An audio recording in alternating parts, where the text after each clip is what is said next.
అతిపెద్ద షాపింగ్ ప్రపంచం సిఎంఆర్ మన కరీంనగర్ లో ప్రముఖ సినీ తారలచే ఆగస్టు 9న గొప్ప ప్రారంభం. దర్గా చిన్న పైల్వాన్, ఇక్కడ ఇంకొక పైల్వాన్. Pranay, first of all thank you so much accept చేసినందుకు. ఎందుకంటే నాన్నకు ప్రేమతో షోలో చాలా మందిని చేసాం మేము, సెలబ్రిటీస్ని, పొలిటీషియన్స్ని. కానీ ఇలా చేయాలన్న థాట్ అయితే నాకు ఎప్పటి నుంచో ఉంది. బట్ అందరూ చిన్నగా యాక్సెప్ట్ చేస్తున్నారు కాబట్టి, సో ఫస్ట్ ఆఫ్ ఆల్ మీరే యాక్సెప్ట్ చేశారు. డెఫినెట్గా మీతో అయితే చేద్దామని. అండ్ ఎలా ఉంటుంది అంటే ఫస్ట్ ఆఫ్ ఆల్ నాన్నతో ఇలా, అంటే నాన్న చాలా ఇంటర్వ్యూస్ ఇచ్చుంటారు. నాన్న అసలుకి మీడియాకి కొత్తగా పరిచయం అక్కర్లేని ఒక పేరు కూడా. మీకు ఎలా అనిపిస్తుంది నాన్న జర్నీ, నాన్న కష్టాలు, నాన్న అచీవ్మెంట్స్, నాన్న ఎన్ని లాఠీ దెబ్బలు తన్నించుకొని ఉంటాడు, ఎంత స్ట్రగుల్స్ అయ్యి స్థాయికి వచ్చుంటారు, అవన్నీ చూసుంటారు కదా చిన్నప్పటి నుంచి. ఏమనిపిస్తుంది ఒక ఫాదర్ గురించి? ప్రౌడ్నెస్ ఉంటుంది ఎప్పుడు చూసినా. ఎందుకంటే ఆ స్టేజ్ నుంచి ఈ స్టేజ్ వరకు రావడం అంటే నాట్ ఏ ఈజీ. కాబట్టి ఇప్పుడు ఆపోజిట్ లో ఏదైతే ఉందో అది కంప్లీట్ క్వార్టర్స్ అనమాట. అన్ని అప్పుడు చిన్న ఉండే, అక్కడ ఉండే ఫస్ట్ మేము అందరం. ఇక్కడ ఎవరు లేరు అప్పుడు, ఇక్కడ ఈ ఏరియాలో ఎవరు లేకుండే. ఫుల్ ఫారెస్ట్ ఇది, కంప్లీట్ ఫారెస్ట్. ఇక్కడ రావాలంటే భయపడుతుండే ఎవరైనా. తర్వాత అక్కడ నుంచి కృష్ణనగర్ షిఫ్ట్ అయినాం. ఎట్లయితే స్టెప్ డాడీ ఎదుర్కొంటా వస్తాడు, అట్లా కృష్ణనగర్కి వెళ్ళాక మళ్ళీ ఒక 3 BHK అపార్ట్మెంట్ తీసుకొని అక్కడ స్టే చేస్తాం. అంటే ఇక్కడ ఈ లోకల్ ఉండొద్దు అని చెప్పి నన్ను హాస్టల్ వేసేసింది డాడీ. 10th వరకు హాస్టల్లోనే ఉండే. ఇక ఇంటర్ నుంచి ఇక్కడనే డే స్కాలర్ కంటిన్యూ అయినాను. తర్వాత నుంచి ఇంకా నాన్న జర్నీ అంతా నీకు ఇంకా ఇక స్టెప్ బై స్టెప్ ఇంకా గ్రోత్ మాత్రం ఒకటేసారి వచ్చిందని చెప్పలేను, స్టెప్ బై స్టెప్ వచ్చింది. మెయింటైన్ చేయడం ఇష్టం అని కూడా. బియర్డ్ అని ఇష్టం అంటే ఇక తాత కూడా ఉండే, తాత బియర్డ్ బాగుంటది, చాలా పెంచుతారు. ఇక ఆయన ఇన్స్పిరేషన్ అనుకోండి అంతే. చిన్నప్పుడు నుంచి చూసిన, అంటే ఒక 6th క్లాస్ వరకు ఆయన ఉండే. 2012లో చనిపోయినారు ఆయన, 11లా.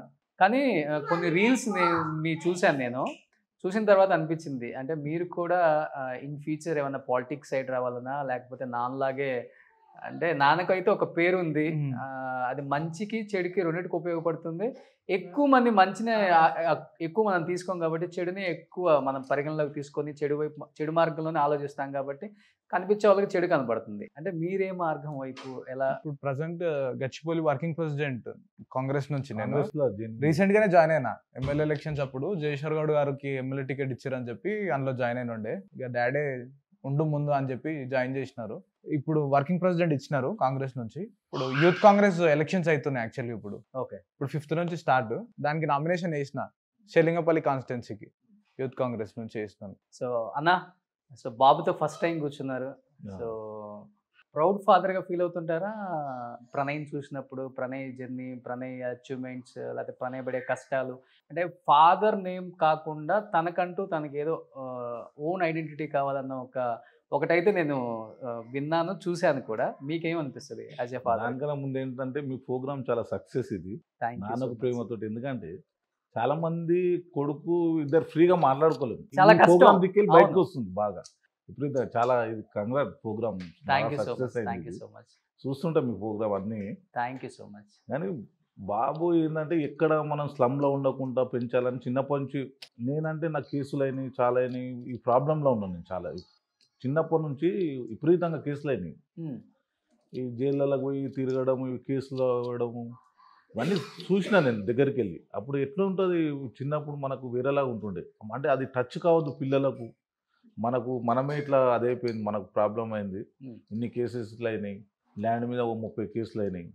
అట్లా ఎందుకు పిల్లలను ఇది టచ్ ఉండొద్దు ఈ ఫీల్డ్ అనేసి ఏం చేసిన అంటే, మన స్లమ్లో ఉండకుండా ఒక కాలనీలు ఉండాలి, ఒక వేరే జాలు ఉండాలన్నట్టు ఉద్దేశంతో ఇక్కడ తీసుకొచ్చినాం. అప్పుడు అంటే మామూలుగానే నాన్ని ప్రతి ఒక్కరు కొన్ని ట్యాగ్ లైన్స్తో రకరకాలుగా పిలుస్తుంటారు. ప్రణయ్, మీకు తెలుసా ఆ విషయం?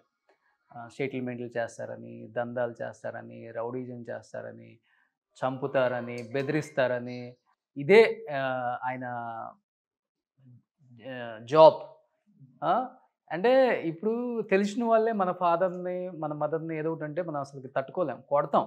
తెలిసింది మన కొలీగ్స్, కజిన్సే. అదే తెలియనప్పుడు చాలామంది స్కూల్లో వింటుంటారు. అంటే ఇప్పుడంటే సోషల్ మీడియా వచ్చింది, మీడియా చాలా ఎక్కువగా ఉంది కాబట్టి ఇప్పుడు తెలుసుకుంటున్నారు వాట్ ఈజ్ వాట్ అనేది. అప్పుడు ఇంత లేదు కదా. ఎలా అనిపించేది స్కూల్ డేస్లో మీకు అసలుకి ఇవన్నీ వింటున్నప్పుడు? మోస్ట్లీ స్కూల్ డేస్లో ఇవన్నీ ఏం అనకపోతుండే. అంటే డాడీ ఒకవేళ అన్న మనకు తెలియదు కదా, అప్పుడే ఒక 20 years కింద అయిన కేసెస్. డాడీ ఇవన్నీ చెప్పకపోతుండే, ఇవన్నీ అయినా ఇవన్నీ ఏం చెప్పకపోతుండే. ఇంకోటి ఏంటంటే డాడీ ఏం చెప్తా అంటే, ఇప్పుడు ఒక బండి మీద పోతున్నావు, ఎవడో వచ్చి గుర్తాడు, ఆడ ఒకవేళ తిట్టినా కొట్టినా నువ్వు సప్పుడు అంటే సారీ చెప్పి నువ్వే ఇంటికి రా, అవునా? నువ్వే అలానే ఇంటికి చెప్తారా? రావాలి కానీ నువ్వు గొడవ పెట్టుకోవద్దు రోడ్ మీద అని డాడీ ఈ మాట చెప్తారు. ఎప్పటి నుంచో చిన్నప్పటి నుంచి చెప్తాడు ఈ మాట. ఓకే. రోడ్ మీద గొడవలు అట్లాంటివి ఏం చేయొద్దు, ఎంకరేజ్ చేయడు అసలు. అట్లీస్ట్ మీరు ఒక ఏజ్ వచ్చిన తర్వాత ఇవన్నీ వింటున్నప్పుడు మీ ఫీలింగ్ ఏంటి? నాన్న అడుగుదా, నాన్న ఇదంతా నిజమేనా, నేను వింటుందని ఎప్పుడన్నా అనిపించిందా? నిజంగా చెప్పు. అనిపించలేదు, కానీ ఇప్పుడు దగ్గర నుండి చూస్తాను కాబట్టి నేను ఎందుకు అడగను. నేను ఆ. దగ్గర నుండి నేను చూస్తా, డాడీ వాట్ ఈస్ వాట్ నాకు తెలుసు. ఓకే. అవన్నీ నేను అడగాల్సిన అవసరం లేదు. బయట 100 మంది మాట్లాడుకుంటారు, మనం అవన్నీ పట్టించుకోవద్దు. ఓకే.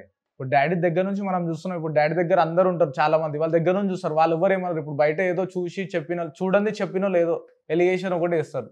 మనం దాన్ని తీసుకొని మనం గరీబులకు హెల్ప్ చేయడమే ఎక్కువ. చాలా ఇది మనకు ఈ ఫీల్డ్ అంతా చూసిన వాళ్ళం మేము చిన్న 20 ఏళ్ళ కింద.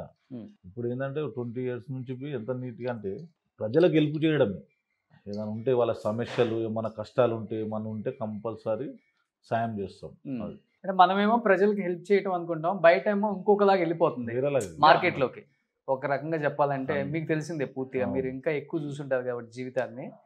బట్ ఇవన్నీ పిల్లలకు తెలియకుండా పెంచారని ప్రణయ్ అన్నాడు కదా, అంటే ఎందుకు అంత అంటే టచ్ ఇది మనము ఇవన్నీ చూసినాం మనం ఫస్ట్ నుంచి. ఏదైనా ప్రాబ్లం అయితే పోలీస్ స్టేషన్ ఏంది, కోర్టు ఏంది, ఇవన్నీ తిరిగినా నేను. ఇసుంటి దాంట్లో పిల్లలను టచ్ చేయొద్దు. ఏదైనా ఎవరన్నా ఏమన్నా మనం వచ్చేసేయాలి, ఏమనొద్దు, మాట్లాడొద్దు. రోడ్ మీద ఏదైనా కారు గుద్దినా సరే అసలు దిగి చూసేది ఉండదు, నువ్వు వచ్చేస్తాం. ఏదంటే ఏం చేయించుకోనికి ఏంటి ఇబ్బంది. రోడ్ మీద కొట్లాడుకుంటూ కూర్చుంటే బాగుండదు. ఓకే. ఎదుటోడు తప్పు చేసినవి మనం వచ్చేసేయాలి. నా ఏడవి ఒక జాల కదా, నా ఎంబడి 10 మంది ఉంటారు. 10 మంది ఉన్నవి వాళ్ళకి చెప్తా ఇంత ఒక కేసులు కాకుండా ఏం ప్రాబ్లం లేకుండా ఉంటాం. అంత నీట్గా అది చేస్తాం. ఎందుకంటే ఇవన్నీ చేసి చూసినాం కాబట్టి ఆ అనుభవం ఉన్నోళ్ళే చేయగలుగుతారు ఇవన్నీ. అనుభవం లేని వాళ్ళు రోడ్ల మీద జర యాక్సిడెంట్ గానే కొట్లాడుకుంటారు. అట్లా కాకుండా నీట్గా మెయింటైన్ చేయాలి. ఎవరైనా ఏమన్నా ఏమనొద్దు అని పిల్లలకు. ఇప్పుడు అత్తగారింటికి పోయిన తర్వాత అవి నీట్గా ఏమన్నా అన్నవి ఏమనొద్దు, మంచిగా ఉండాలి, అందరితో కలిసిమెలిసి ఉండాలని చెప్తారు పిల్లలకు. ఓకే. నల్లూరికి అట్లనే చెప్పినప్పుడు. ఓకే. అంత నీట్గా. ఇప్పుడు 3 ఇచ్చినాం, 3 సాఫ్ట్వేర్ అల్లుండ్రు. ఓకే. మంచి హ్యాపీగా ఉంటారు.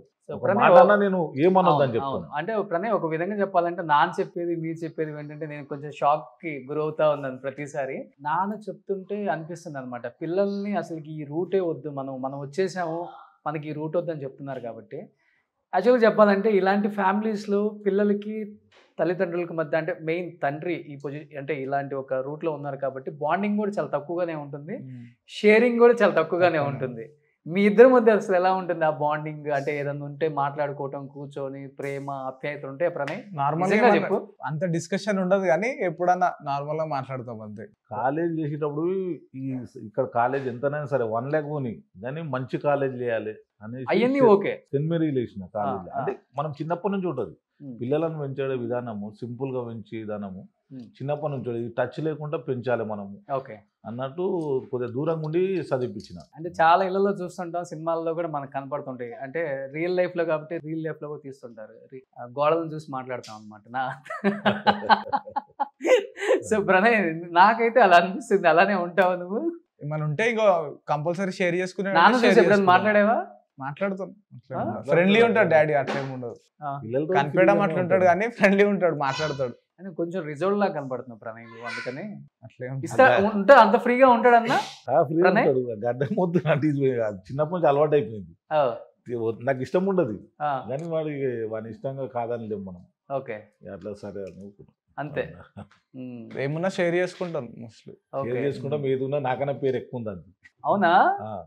ఊరికొని పల్లెటూరు గుర్తుపడతారు. ఓకే. దాని కాలేజ్ ఫ్రెండ్స్ అంతా, కాలేజ్ ఫ్రెండ్స్ వాళ్ళు అట్లా అందరూ ఏడికొని ప్రణయ్ బాగున్నా అని అడుగుతారు ఏ ఫంక్షన్ కొని. సుమన్ టీవీలో మీ పర్సనల్ అండ్ బిజినెస్ ప్రమోషన్స్ కోసం కింది నెంబర్కి కాంటాక్ట్ చేయండి.